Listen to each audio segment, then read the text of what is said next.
All right, and welcome to the second episode of The Beautiful Mind in the Beautiful Gabe. Gabe, no, that's Gabe. I'm Gabe. Gabe Nosair. And with me, as always, is my good friend Chris Weehan. Welcome, Chris, to the second one. How you doing? I'm doing great, Gabe. I'm excited to be here and really pumped that we're doing this and we're back for episode two. Looking forward to it. Yeah, great. So, in case you missed the first episode, we really focused on the player-parent relationship. And in this episode, we're going to focus on the coach-player relationship, something that we both have a lot of experience doing. Chris, do you want to remind everyone your background in playing soccer? Yeah, so my background, I played soccer my whole life growing up. Was fortunate to attend the University of New Mexico to play college soccer, where we were introduced to each other, and then was fortunate to go on and play professional soccer for 7 years in both the USL and the MLS. And now I'm so excited to be diving into my next career, my next chapter of life, coaching. Being a source of light and positivity and love for athletes, not only on the field but also off the field. More importantly, what I feel more drawn to in the mental side of the sport.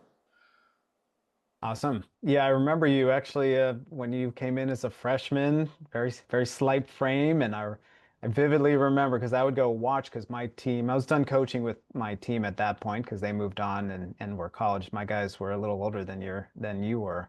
So I would come and watch preseason and I was like, who is that little freshman like kind of like floating around the field? And yeah, it was very enjoyable. So it's been neat to see your progress as an 18-year-old and through your professional career. So really excited to be doing this. And you had quite a coaching staff at the University of New Mexico that was, gave you a lot of tools for what you experienced as a professional. And I kind of want to jump in there. Like, what was that coaching staff like for you, and how did they impact you to become the not just the player who you are, but the person who you are? Yeah, that's a great question. I think, I was so fortunate in my career in soccer to have phenomenal coaches along the way. Up until the towards the end of my career where the coach player relationship became more demanding. But what I remember the most about my coaches at UNM, and what stands out the most when you were asking me the question, the thing that came to me was Paul Souders. He was the assistant coach, or I can't remember if he was the associate head coach at the time, someone that you and I know very well. The assistant coach now, or associate head coach at UCF men's soccer. But my freshman year was particularly challenging because I was redshirting, but they didn't necessarily come and tell me at the beginning like, "Hey, you're going to redshirt, and we still value you, but we this is just the way it is." It kind of was something that I figured out along the way. Obviously, the first couple road trips I wasn't traveling, and that's when it kind of started to sink in, and kind of became a challenging time. The best thing about that coaching staff, particularly Paul and Brandon Moss at the time was the assistant coach as well. Not so much Fish, because I think Fish was the player manager. He had a lot going on, but Paul and Brandon Moss did an excellent job of their door was open. And when I say it wasn't just the coach saying, my door is always open, but that means you don't go in there. They really had an open door policy, and they gave me the space to really bring my issues, my challenges of being a redshirt and being in a different state, away from home for the first time, sort of all the things that you go through as a young athlete. And they gave me the space to sort of, put that on the table and to be like, this is hard. And for them to recognize, like, we know it's hard, we know it's challenging, and like, this is what we envision for you. And it was really comforting to have a coach like that presented that safe space for me as an athlete. Yeah, I think a lot of coaches, and correct me if I'm wrong, but they don't quite get that piece, because a lot of what happens with coaching at the higher levels, especially in the professional level, it becomes very transactional, especially when there's a lot of money involved.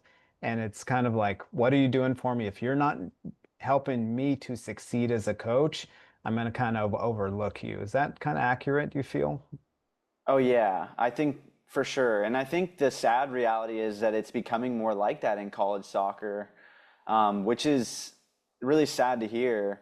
And I know speaking to Paul and other college soccer coaches, it is becoming more transactional because it becomes with the transfer portal and other things, it becomes, hey, I'm not playing, well, I'm out of here. And I think good coaches want to offer that space for kids to understand, hey, this is a 4-year commitment. In soccer, it's a long commitment because at the next level, you're lucky if you get a 2 or a 3-year contract as a young player. It's really hard to come by.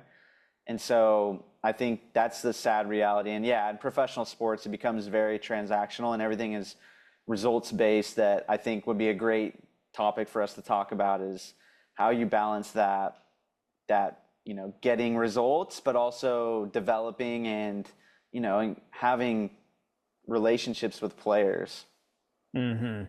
Yeah, because I've worked with some coaches who kind of looked at players and were like, if you're not going to get it done for me, I'm just going to move on to the next one.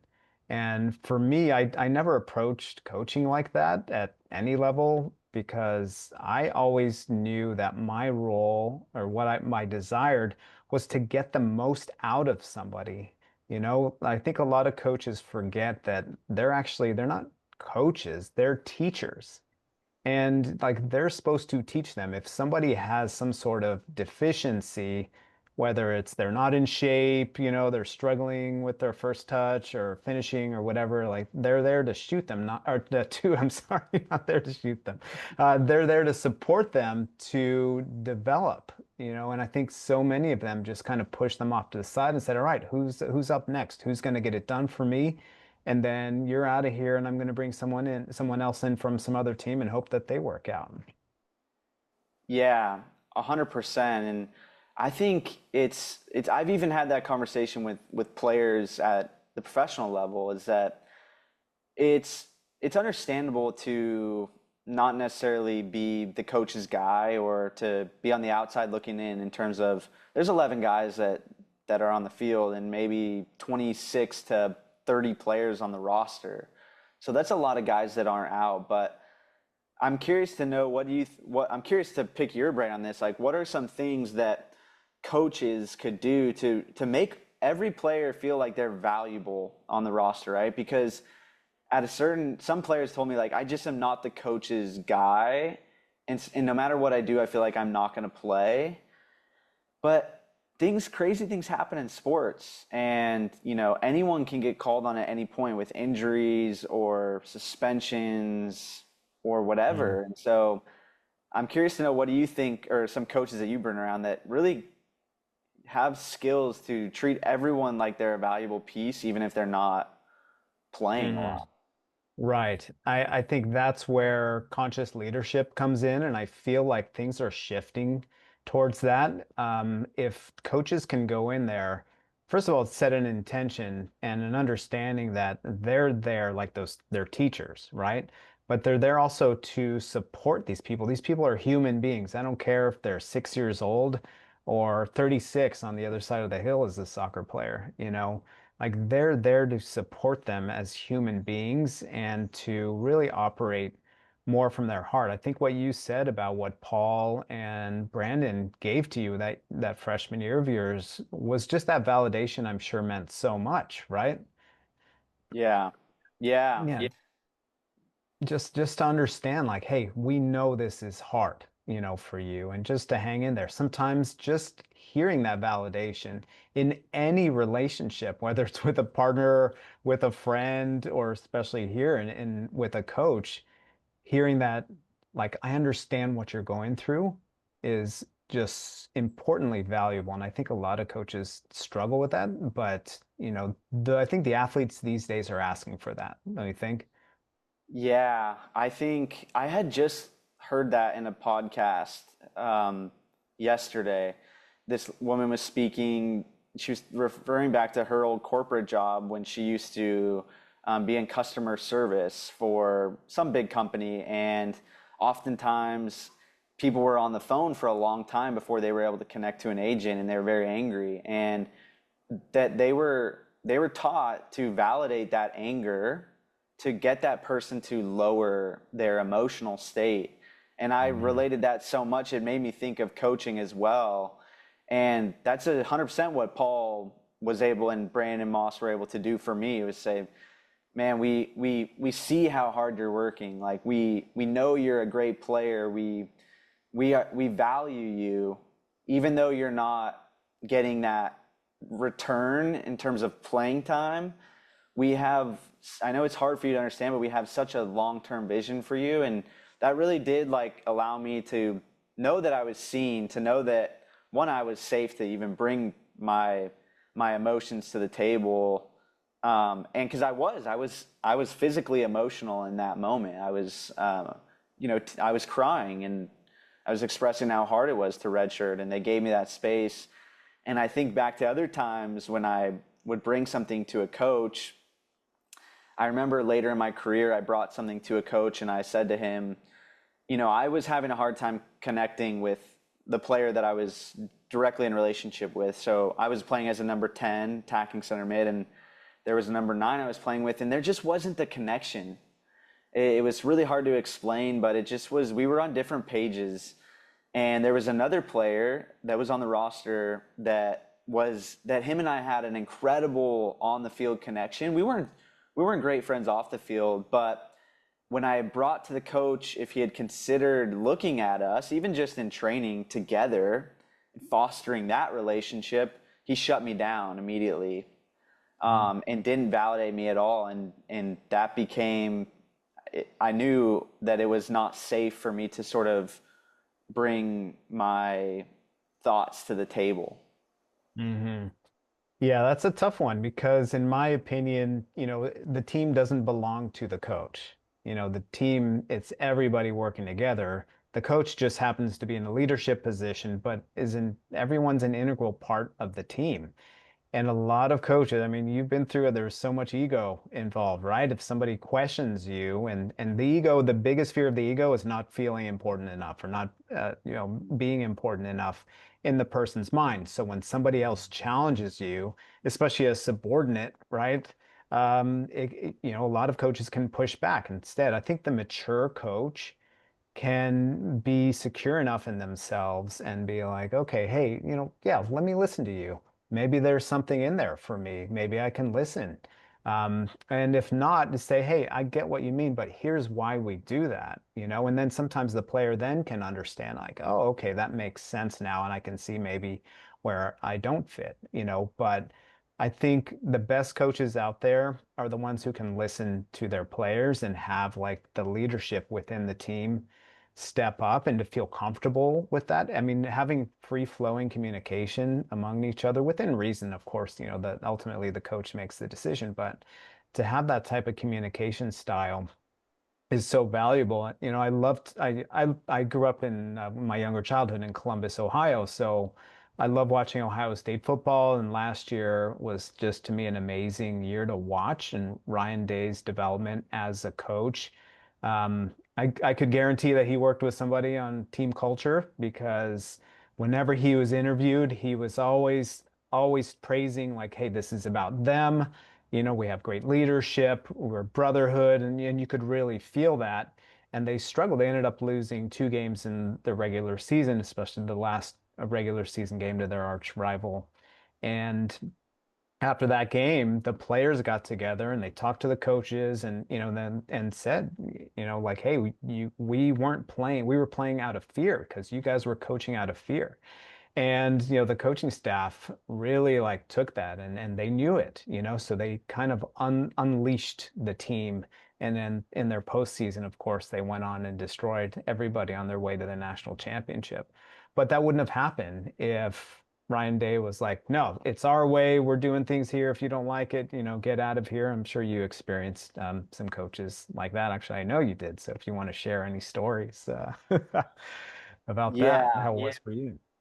that's a phenomenal story, and I didn't know that. I appreciate you sharing that. That's it's got to be, and like I haven't been in a coaching position at a high level, but I've been in locker rooms at a high level, and I think for the coach to be humble enough to and open enough to take information from the players like that can only, in my opinion, foster positivity.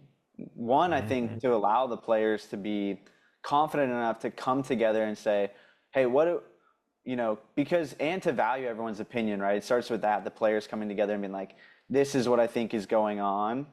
And then to collaborate on that and come together to a common thing. Hey, maybe we're playing out of fear.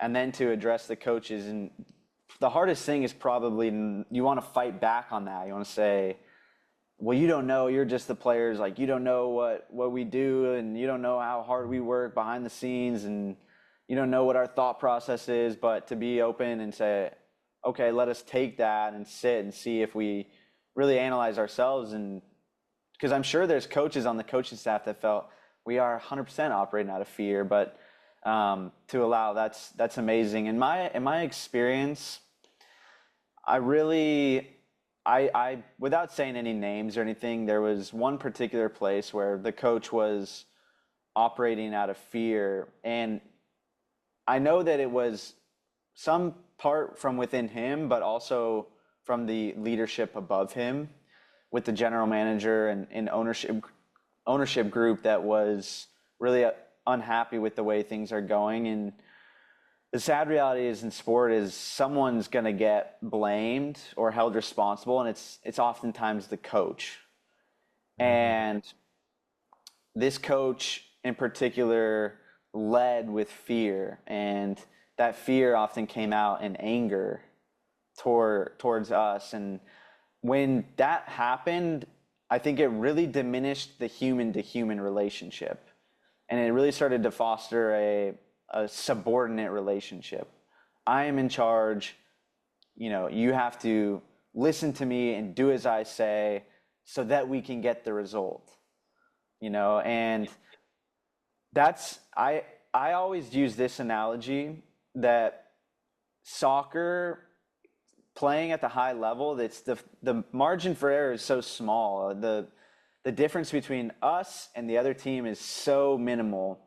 And so when we within our group are fighting battles, to go and fight the other team on the field becomes so difficult when we have our own internal ugliness going on. At least that's how I felt. Hmm. Yeah. The players can have so much value if they're able to express themselves. When I coached, not early on. Early on, it was the halftime speeches was what, my opinion. And then later, I developed more maturity, and at halftime, it was every game. They'd come and sit down. I'd let them hydrate, and I'll say, okay, what are you guys seeing out there? Because sometimes I don't see everything, You have one vantage point, but sometimes you don't know the little details of what they're experiencing, or at least they can maybe tell you what they're experiencing, and you can help them to move on from that and the decisions that they need to make. But sometimes, you can get an opinion and be like, wow, you know what? Okay, I can see that now that that's happening. It's something I didn't see. But that conscious coaching is just so important these days. And it all, to me, it all starts with that intention of like, let me make these people better human beings. And let me make sure, for especially on the competitive side, I want my players running through a brick wall for me. And the only way to do that, you can motivate through fear, right? But it's, as soon as something bad happens, then it's all over, right? You get found out very easily.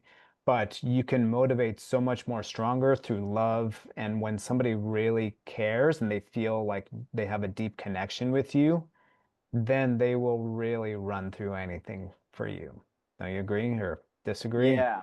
Yeah, I think that's so well said. And I think the bottom line, it just comes from trust and it comes from a place of love, but I think from a player coach perspective, it just comes from the fact that, hey, at the bottom line, I think this coach actually cares about me, right? Mhm. Even if you're not playing, if you feel like that coach would do something for you or would, you know, would is actually interested in who you are as a human being and sort of what you have going on off the field and who you are as a person, then I think that gives that player that little edge to be able to run through that wall for that coach.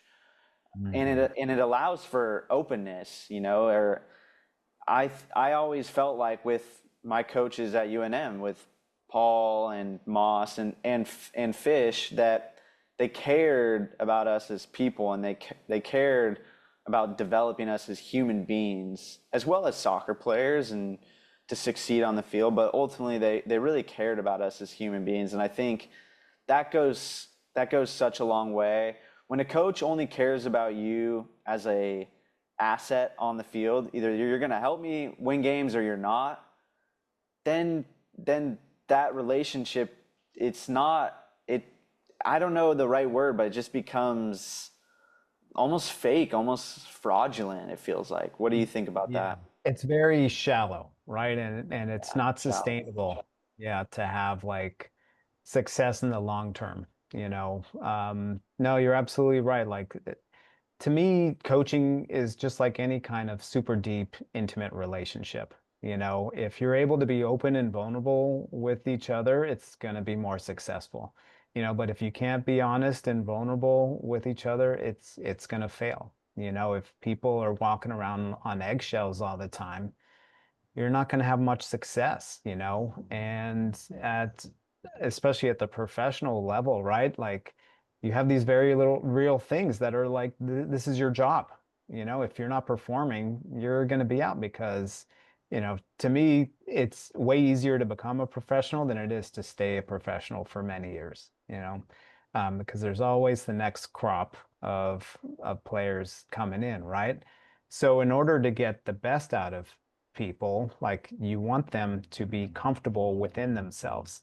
And that's something that's 100% dependent on the staff, right? It trickles down, their energy trickles down to everybody. And that's something that it took me, you know, a while to learn, you know, from as a young coach, I started coaching at 18. So it's very much about ego at those days. And then you know, it developed much more when I really started to connect deeply and I had like a deep love for my players. They're really able to perform at a much higher level because they could feel that connection, you know, like intimacy exists on so many levels, you know, like it's not just intimacy with a partnership, you know, husband or wife or boyfriend or girlfriend or whatever. Like we have so many deep, intimate relationships with our children, with, you know, obviously with the people that we're coaching, that they're all kind of based on the same thing. If you have that connection with somebody, then they're going to flourish. Yeah, and that's really why I chose to I'm choosing coaching and why I'm choosing to build and foster those relationships with my athletes because I often see that the player coach relationship is not a healthy one. And so these players are left looking for confidence. They're left looking for someone that genuinely cares about them. And that's the space that I'm creating for my athletes on the field and off the field is to say, hey, I know it's hard. I know Mhm. you have big dreams and how can we build that together and how can you have a safe space to sort of unload some of this heaviness because yeah, I think coaches and as I've been around getting around the youth scene, like some coaches or some clubs have started to have rules like almost protect, they think that they're protecting, but really they're just basically saying, well, coaches coach and they don't have any relationship with parents and their athletes. And to me, that's crazy. Like there needs to be a closeness. The best coaches are the ones that first and foremost like are willing to high five and hug an athlete and to care about them as a person, as a human being, and then they step onto the field and they train or they have a game. But ultimately, that player knows that this person cares about me. Yeah. That's what it's all about, you know. So let me ask you a question. If you have a coach who you're not getting that from, how do you handle that as a player? That's a great question. And to be honest, it was difficult for me later in my career when I started having these relationships with coaches that were not healthy. And I didn't handle it well. You know, I think I often you'd seek the people that care about you, which are your teammates, and coming home to my wife and I would unload. I would unload all this baggage on them. And I think I was also expecting them to be able to lift me up. But Mm. the best, I think everything starts with the self. Most importantly, loving yourself through it. You know, I think there's healthy habits around meditating and, I think just understanding that this relationship is here to make me stronger as an athlete and it's not here to make me worse, even though it feels in the moment like playing for this coach is making me worse. That's how I felt too. Mhm. But really, it was sharpening me and it was making me stronger. And I didn't always recognize that. I think too, there has to be an understanding that what comes around goes around in this sport. And by really leaning into healthy habits, by taking care of myself, by finding a coach, someone that is a safe place, which was you at times for me in my career, and other coaches and people that I've had to safely unload this information to get a different understanding of it, to ultimately look out for myself. Because oftentimes, if a coach isn't, it's sort of karma that, if a coach is operating from the ego or not the best in terms of fostering a good culture, that they will be found out at a certain point and that it will correct itself and a better coach or something different. Or in my case, I was sent to a different situation, which was also a relief for me. But I think the best habit is to remember that you have to look out for yourself in the most difficult moments because if you don't create those good habits, then you'll fall apart, and which is sort of what happened with me. Mhm.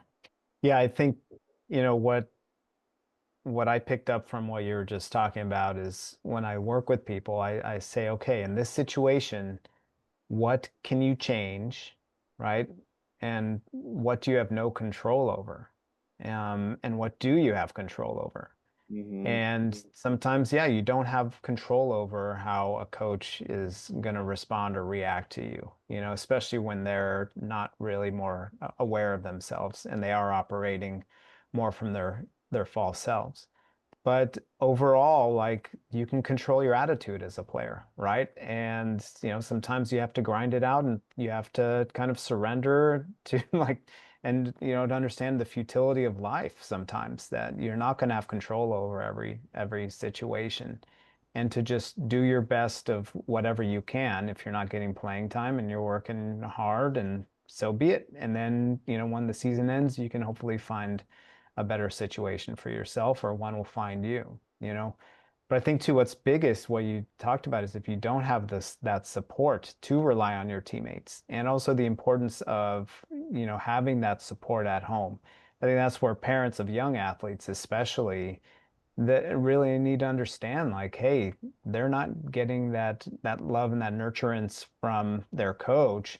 Let me at least provide for it here and not applying pressure on them because if they're not getting the support they need from their coach and then at home they're getting too much pressure, then it's a recipe for disaster for the youth athlete. So that's why like that support system really comes in handy when the coaching staff isn't on the more conscious side. Um, Now, what do you think as far as advice for coaches? Like, what kind of advice would you give them when supporting, especially youth athletes, since we're really focusing a lot on them? Yeah, that's a great question. I think really understanding, I think the first it starts with openness. I think openness to receive feedback from parents or players, and probably for youth coaches, it's from the parents.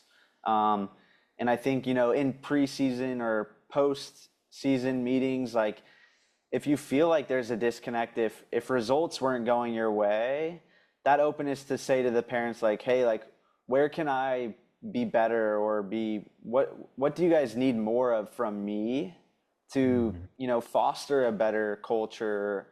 I think there's obvious signs, and that is, if players and parents are looking to leave, that's an obvious sign. If they don't want to communicate, that's another obvious sign because they don't feel safe to. But I think it really starts with the openness, and I think asking themselves, am I doing this for me, or am I doing this for them? Because I agree, coaching is not for the coach, it's for the athletes. It's to guide them and assist them and teach them, like you said, lessons on the Mhm. field and off the field. And if you love doing that, if you sort of love to let that knowledge and experience and love come through you to them rather than you doing it for you. What would you Mhm. what would you advise for coaches yourself, having worked with a number of coaches? Mhm. I think, exactly what you talked about, right? And for them to be aware of themselves and are they operating for themselves or for the kids, and to understand like sometimes you're going to have that other side that's going to be like, hey, this is going to make you look good or this is going to be a really big win for you. So to just acknowledge that, but then to still be able to shift back into the present moment and be like, okay, I know that part of me exists, but let me stay focused on these guys here and like this is about their experience more than it is for me. Um, Overall, I think team culture is just absolutely so crucial for coaches to identify their own team culture. That's something that I do when I work with coaches is to really get it set solid and what is that going to look like from the beginning of the season to the middle of the season to the end of the season, but then also within each step with along the way as well. How communication is going to happen, but I think a big thing, what I realized as a coach, I remember there was one session I had with my club team that I was working with where I was so frustrated afterward. But I went in there, I was having some sort of like personal stuff going on. I can't even remember what. And my energy that I was bringing to the field was reflected on my players. Like they were off, like all the touches were off. It was just like not an ideal training situation, which was unusual for them. But what I realized is like this is because of my energy was low and what I brought to that, it reflected onto the players. And so from then on, I learned I was like, okay, I have to make sure and get my energy and my mentality set before every training session. And to bring that energy, to bring that focus and that discipline and that intensity. Because if I'm not bringing it, then they're not going to bring it. And I learned how to navigate that because sometimes, like the day before a game, it was always light. So I would go in with a little bit more lightness, but still like having demands on them. And so, they got to just feel it. They don't know it, but they can feel that energy. So I think that's my biggest advice to coaches is like your energy and putting it out there is going to impact everyone around you because they look for you, and they may not be able to identify it, especially as kids. but they will feel it and they will respond. Yeah, and the that's beautifully said. And the awareness, you've said that so many times. The awareness is so big. And as I've been really becoming more aware and conscious of myself, you can really become aware of what's around you. I just want to share this story before we wrap up. I had an opportunity to I was sort of interviewing for a coaching job at a local club out here in Southern California, and I was prefaced going in, so it wasn't that I totally became aware of this, but the I was aware that the team kind of had a rough year, and the coach is a great coach, but he's very tactical. Everything is like very tactical. And so I was like, they're looking for a new head coach, so they wanted to interview me. So I was going to go and run a training session, and I had a training plan, but I got there, and when the players came in, I could feel how low the energy was. That, Mm. and I just kind of looked around and just was very light-hearted. Just said, hey guys, like I'm happy to be here. Like, why don't we just have some fun, And it kind of like they kind of looked at me and were like, they didn't know what that meant. And so I was like, oh, okay. And so I very quickly had to come up with a fun exercise at the beginning of training session to let them know that like, hey, it's okay that we have fun, because I was aware of how low their energy was for multiple different reasons. But that, coaches, that's also the important thing about sport, especially the younger you are. There has to be that element of having fun. And I do believe, like you said, it comes from that coach. Starts with the coach. Yep, totally. Yep. And that's just, yeah, brilliant that you were able to read those guys and to give them what they wanted. And that's a telltale sign that there was somebody they weren't enjoying, you know? And like the more, I don't care at any level. And I did this with you as well. I do this with all the people that I work with, even the professionals, is to go back to the joy of you get to play soccer for a living. And when there's money involved, when it's a job, it's sometimes hard to remember that, because the pressure is so real. But when you can go back to the joy of what you're doing, that's when you start to perform so much better, at any level. But that's great that you were able to read what those kids needed. And hopefully that gave them that little spark at least. Yeah. So what would be your biggest tip to a coach for becoming more aware and more conscious of the team culture? I mean, the big part of it is being aware of the self. The more you get to know yourself at a deep level and all parts of yourself, and that includes your shadow side, um, and what it's known as your ego for a lot of people. To me, I think there's healthy ego and then the unhealthy ego, and that's more the shadow side. The more you can come face to face with that and be comfortable with that and to be so strong within yourself that you can face anything within yourself from your past, it's being fully integrated in yourself. That is how you excel in life. You can, welcome every part of yourself. If you're always trying to push away, like, oh no, I'm not arrogant, or, I'm not this or I'm not that, and you're running away from all your past decisions, of your life that weren't so great for you, and you're not fully encompassing who you are, you're going to have a hard time being fully in your power. So to me, that's why I'm doing this, and I know that's why you're doing this as well, is like the journey of self-awareness and consciousness. So that's a lot of it is working with people like us and reading books and listening to podcasts, and really to have that sense of self-reflection, and self-honesty. A lot of people, they have a hard time being honest with themselves, and it's a matter of the ego trying to stay intact, right? The stronger you can be within yourself, even facing those unhealthy or unhelpful sides of yourself. I shouldn't say unhealthy, but unhelpful sides of yourself. The stronger you are, the more you can take, essentially. And it still can be hard, but if you're always like too scared of your ego shattering, you're gonna operate whatever, 25, 50%. Maybe that's good enough, for some people. But if you want to get up to those higher levels, You got to come face to face with yourself. Yeah, that's I couldn't agree more. Becoming aware of yourself, becoming honest with yourself and embracing really just who you are, all, good, and I say it in quotations, bad, but we're humans at the core, and none of us are perfect. And I think the coaches that model that as well, that say, I'm not perfect. I'm going to do my best, and I know you're not going to be perfect. I just ask that you try and do your best, and together we'll win, and together we'll lose. But most importantly, we'll learn along the way and enjoy each other and try and succeed as a group. It becomes a beautiful thing. So Yeah. enjoyed it Yeah. today, Gabe. Starts with that intention. Yeah.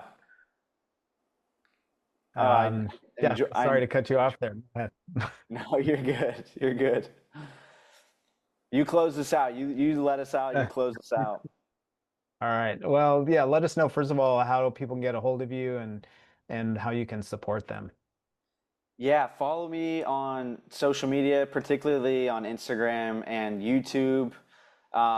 That's where I'm sharing a lot of my message and tips and tricks. And I work with athletes in person for striker sessions, but also online on the mental performance side. So I have a website as well where you can find more information. We'll put that in the show notes. But yeah, you can sign up and book a free 30-minute call with me and learn if we'd be a good fit to work together. What about you? You can go to my website and get all my socials. My website's aclearmind.com. And I work with parents, with players, and with coaches, because I believe we're all part of the same team. So you can also get a hold of me to do a free call to see if we're a good fit for each other. I have a lot of different online programs and free resources on there. So that's aclearmind.com. And we'll put both of our websites on the show notes. And yeah, Chris, really enjoyed this one with you today and looking forward to the next one. Likewise, Gabe, phenomenal information, and I'm sure it will be a source of positivity and of interest to a lot of people. So enjoyed it, Gabe. Likewise.